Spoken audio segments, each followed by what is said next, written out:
اور اس کی جس نے اس کو بنایا، والارض وما طحاها، اور اس کی جس نے اس کو بچھایا، ونفس وما سواها، اور جان کی اور اس کی جس نے اس کو درست بنایا، فألهمها فجورها وتقواها، پھر سمجھ دی اس کو بدی کی اور پرہیزگاری کی، قد افلح من زکاها، یقیناً وہ کامیابی کو پہنچا جس نے اس جان کو پاک کر لیا، وقد خاب من دساها، اور نامراد اور ناکام رہا جس نے اس کو دبا دیا اور اس سے ازالہ نہیں پایا۔ آگے ہے کذبت ثمود بطغواها، قوم سمود نے اپنی شرارت کے سبب تکذیب کی یعنی جھٹلایا، اذ انبعث اشقاها،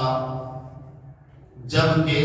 اس قوم میں جو سب سے زیادہ بدبخت تھا اٹھ کھڑا ہوا، فقال لهم رسول اللہ ناقۃ اللہ وسقیاها، تو ان لوگوں سے اللہ تعالیٰ کے پیغمبر نے فرمایا کہ اللہ کی اونٹنی سے اور اس کے پانی پینے سے خبردار رہنا۔ فکذبوہ فعقروها، سو انہوں نے پیغمبر کو جھٹلایا پھر اس اونٹنی کو مار ڈالا۔ فدمدم علیہم ربہم بذنبہم فسواها، تو ان کے پروردگار نے ان کے گناہ کے سبب ان پر ہلاکت نازل فرمائی، پھر اس کو عام فرمایا۔ اللہ تعالیٰ کو اس ہلاکت کے اخیر میں کسی خرابی کا اندیشہ نہیں، ولا یخاف عقباها، اس ہلاکت سے کسی خرابی کا اندیشہ نہیں کہ اللہ کو کوئی کچھ کر سکے گا۔ یہ تھوڑی سی تفصیل ہے وہ قوم سمود کے بارے میں، اس لیے کہ قرآن چونکہ ایبریجمنٹ ہے، خلاصہ ہے، تو اس وجہ سے خلاصے کے طور پہ کیوں قوم سمود کا تذکرہ کیا اس کے بارے میں بتا رہے ہیں کہ عرب کے لوگ خوب جانتے تھے کہ قوم سمود نے اپنے پیغمبر صالح علیہ السلام کے ساتھ کیا کیا، اور جب بدبخت قوم کی سرکشی اس حد تک بڑھ گئی کہ انہوں نے اس اونٹنی کو ہی مار ڈالا جسے اللہ تعالیٰ نے قوم سمود کے طلب کردہ نشانی کے موافق بطور معجزہ پتھر کی چٹان سے پیدا کیا تھا۔ سمود کے قوم نے جس کی طرف حضرت صالح علیہ السلام کو بھیجا گیا تھا نبی بنا کر، قوم سمود نے بولا کہ سمود کے لوگوں نے بولا، قوم کے لوگوں نے بولا نبی سے کہ ہم کیسے مانے تم نبی ہو، کوئی معجزہ دکھاؤ۔ تو اللہ تبارک و تعالیٰ نے کہا پوچھو اس سے کہ کیا معجزہ چاہیے، تو اس کے دماغ میں آیا اس وقت میں قوم کے کہ ایک کام کرو، پہاڑی ہے، پہاڑی کے بیچ سے کیا اونٹنی پیدا کرو۔ اللہ تبارک و تعالیٰ نے اس پتھر کے بیچ سے اونٹنی پیدا کی، تو یہ معجزہ تھا حضرت صالح علیہ السلام بطور معجزہ پتھر کی چٹان سے پیدا کیا تھا۔ تو پھر ان کی مہلت ختم ہو گئی اور اللہ کے غضب نے ان کو آدھا بوچا، اور پھر پوری قوم سمود کے سرکش اور نافرمان ہلاک کر ڈالے گئے۔ پھر قوم سمود کا یہ واقعہ مکہ کی کفار قریش کے حال سے بہت کچھ ملتا تھا۔ جس طرح قوم سمود نے اپنے پیغمبر کو جھٹلایا، اسی طرح کفار مکہ بھی اللہ کے آخری برگزیدہ رسول صلی اللہ علیہ وسلم کو جھٹلا رہے تھے۔ جس طرح سمود نے اپنے نبی کے قتل کی سازش کی تھی، اسی طرح کفار مکہ نے حضرت صلی اللہ علیہ وسلم کی قتل کی سازش کی تھی۔ اسی طرح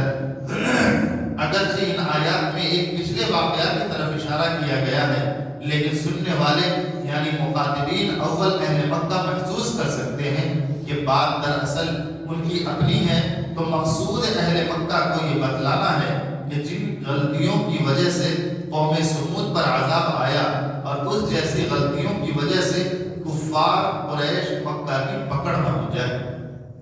مطلب جس طرح سے حضرت صالح علیہ السلام کے معجزاتی اونٹنی کو قوم نے کیا کیا، نہیں مانا اور اس کو مار ڈالا، اس کو کیا کیا، مار ڈالا، اسی طرح سے حضور اکرم صلی اللہ علیہ وسلم کی بھی تکذیب اور جھٹلایا تمام کن لوگوں نے، تمام کفار مکہ اور قریش نے۔ تو یہی بتا رہے ہیں کہ ایسا نہ ہو کہ جس طرح سے قوم سمود کی سرکشی کی وجہ سے اللہ تعالیٰ نے ان کے عذاب نے آدھ بوچھا قوم کو اور ہلاک برباد کر دیا، اسی طرح سے ایسا نہ ہو کہ رسول اللہ صلی اللہ علیہ وسلم کے ماننے والے جو اس کو جھٹلا رہے ہیں اپنے اعمال سے، ایسا نہ ہو کہ وہ بھی عذاب میں آدھا بوچھے جائے۔ یہ مطلب ہے۔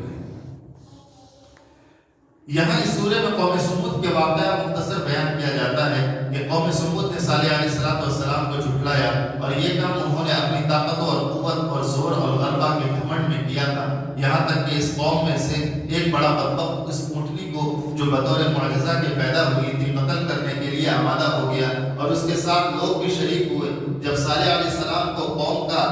یہ بد ارادہ معلوم ہوا تو آپ نے قوم کو بتاکید فرما دیا کہ خبردار اللہ کی اونٹنی کو قتل نہ کرنا اور نہ اس کا پانی بند کرنا۔ یہاں آیت میں ناقۃ اللہ یعنی اللہ کی اونٹنی فرمایا گیا ہے، اور یہ اس لیے کہ یہ اونٹنی خدا کی طرف سے بطور معجزہ پیدا ہوئی تھی۔ یہ اضافت تشریفی ہے، یعنی عزت دینے کے لیے، جیسے خانہ کعبہ کو بیت اللہ کہتے ہیں یعنی اللہ کا گھر، ورنہ خدا پاک کا کوئی خاص گھر نہیں کہ جس میں وہ رہتا ہو۔ یوں تو دنیا بھر کی اونٹنیاں بلکہ کل چیزیں اللہ ہی کی ہیں، مگر اس اونٹنی میں یہ خصوصیت تھی کہ وہ اللہ کی طرف سے ایک نشانی تھی اور اس قدرت کاملہ کی اور ایک خاص طرز سے پیدا ہوئی تھی بطور معجزہ کے، اس لیے اس کو ناقۃ اللہ یعنی اللہ کی اونٹنی فرمایا۔ حضرت صالح علیہ السلام نے بتاکید قوم سے فرما دیا تھا کہ اس اونٹنی کو برائی سے ہاتھ نہ لگانا ورنہ سخت دردناک عذاب میں پھنس جاؤ گے، لیکن بدبخت قوم نے اس بات کو بھی جھٹلایا اور جھوٹ سمجھا، اپنے پیغمبر کی تکذیب کی اور اونٹنی کو ہلاک کر ڈالا۔ آخر وہی ہوا جو حضرت صالح علیہ السلام نے کہا تھا، اللہ تعالیٰ نے ان کے اس فعل بد کی وجہ سے سب کو غارت کر کے زمین کے ساتھ برابر کر دیا، یعنی خاک میں ملا دیا۔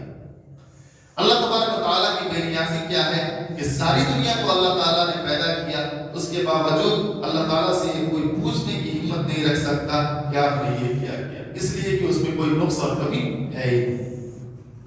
آخر میں اللہ تعالیٰ فرما رہے وَلَا يَخَافُ عُقْبَاهَا، اور اللہ تعالیٰ کو اس ہلاکت کے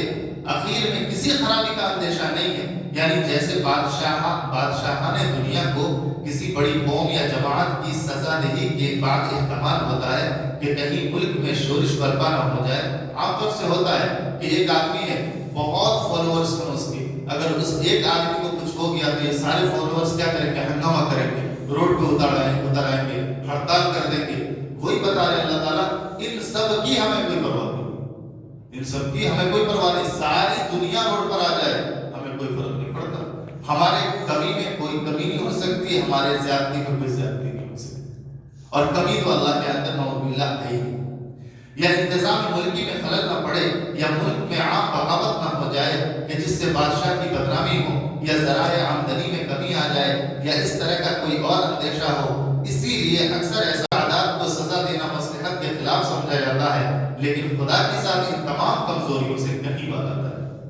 اللہ تبارک و تعالیٰ دنیا کا بادشاہ نہیں ہے، اللہ تبارک و تعالیٰ ساری دنیا اور آخرت تمام دنیا کا مالک ہے۔ الحمدللہ رب العالمین جو فرمایا، ایک عالم کا مطلب دنیا ہوتا ہے، عالمین کا مطلب ساری دنیا، مطلب ابھی تو ہمارے کو اتنا تو پتہ ہی ہے کہ فرشتوں کی دنیا الگ ہے، جنات کی دنیا الگ ہے، آخرت کی دنیا الگ ہے، اور یہ جو دنیا ابھی چل رہی انسانی دنیا وہ الگ ہے، اور کیڑے مکوڑوں کی دنیا الگ ہے، جانوروں کی دنیا الگ ہے۔ جہاں تک ہم لوگ انسانی عقل میں آنے والی بات، اور جہاں تک اللہ اور اس کے رسول نے بتا دیا، اتنی دنیا تو ہمیں پتہ ہے۔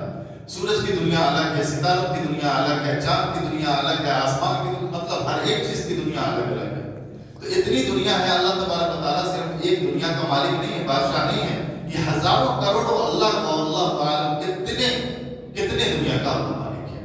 تو ان تمام چیزوں میں ساری دنیا مل کر، سارے آسمان مل کر، ساری زمین مل کر روڈ پر اتر آئے، اللہ کو اس کمزوریوں سے چونکہ بالا تر ہے کوئی فرق نہیں پڑنے والا۔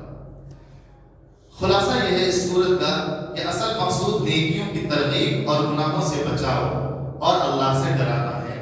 اس صورت کی ابتدا میں تکوینی مخلوقات میں سے 7 ایسی چیزوں کی قسم کھائی ہے جو سب کے سب اللہ کی قدرت اور وحدانیت کے نشانیاں ہیں، یعنی سورج، چاند، دن، رات، آسمان، زمین، نفس انسانی، ان چیزوں کی قسم کھا کر فرمایا کہ اگر انسان اپنے رب سے ڈرے اور اپنے نفس کا تزکیہ کر لے تو وہ کامیاب ہو جاتا ہے، اور اگر اس کی تربیت سے غفلت اختیار کرے اور اس کو گندگی میں پڑا رہنے دے تو ناکام ہو جاتا ہے۔ اللہ نے انسان کے اندر نیکی اور بدی دونوں کی صلاحیت رکھی ہے. اب یہ انسان پر منحصر ہے کہ وہ کون سی صلاحیت کو بروئے کار لاتا ہے یا استعمال کرتا ہے. اس تفسیر کے بعد یہ سورت ہمارے سامنے مثال اور نمونہ کے طور پر قوم سمود کا قصہ بیان کرتی ہے جس نے اپنے نفس کا تزکیہ نہ کیا بلکہ اسے گناہ کا عادی بنا دیا، جس کی وجہ سے وہ ہلاکت کے مستحق ہو گئے. سورۃ الشمس کے خواص یہ ہیں کہ جو آدمی کثرت کے ساتھ اس سورت کی قرأت کرے، تلاوت کرے، تو وہ ہر جگہ ہر میدان میں کامیاب و کامران ہوگا. نمبر 2 فائدہ دنیاوی کیا ہے؟ جو آدمی سورۃ الشمس سے دم کیا ہوا یا سورۃ الشمس لکھ کر اسے پانی سے دھو کر پیے تو اگر اس پر گھبراہٹ اور خوف ہو تو وہ جاتا رہے گا. اللہ تبارک و تعالیٰ سے دعا فرمائیں کہ اللہ تعالیٰ ہمارے نفوس کا بھی تزکیہ فرمائے اور نفس کی گندگیوں سے ہمارے قلوب کو پاک فرمائے اور نفس کی شرارتوں سے ہماری حفاظت فرمائے. اور یہ بھی دعا فرمائے کہ اللہ تبارک و تعالیٰ مسجد بنانے والے اور بنانے والی جن کے نام پر یہ بنایا گیا ہے ان تمام کے لیے جو زندہ ہیں ان کے لیے دنیا میں اور جو انتقال کر کے ان کے لیے آخرت میں بحث صدقہ جاریہ نصیب فرمائے. اور اللہ تعالیٰ سے یہ بھی دعا فرمائے کہ اس مسجد کے ذمہ دار جناب سلمان صاحب ان کے جان میں، مال میں، عزت میں، آبرو میں برکت نصیب فرمائے. اور ہم تمام مصلیان کرام جتنے بھی ہیں جو جس کی وجہ سے یہ مسجد آباد ہے، اللہ تعالیٰ سے دعا ہے کہ اللہ تبارک و تعالیٰ آپ تمام لوگوں کو اللہ کے علاوہ کسی کا محتاج نہ رکھے. اور اللہ تبارک و تعالیٰ سے دعا فرمائے کہ اللہ تبارک و تعالیٰ تمام لوگوں کو کہنے سننے سے زیادہ عمل کی توفیق نصیب فرمائے. وآخر دعوانا الحمدللہ رب العالمین. سبحان اللہ وبحمدہ، سبحانک اللہم وبحمدک، ونشہد ان لا الہ الا انت ونستغفرک ونتوب الیک. سبحان ربک رب العزة عما یصفون وسلام علی المرسلین والحمد للہ رب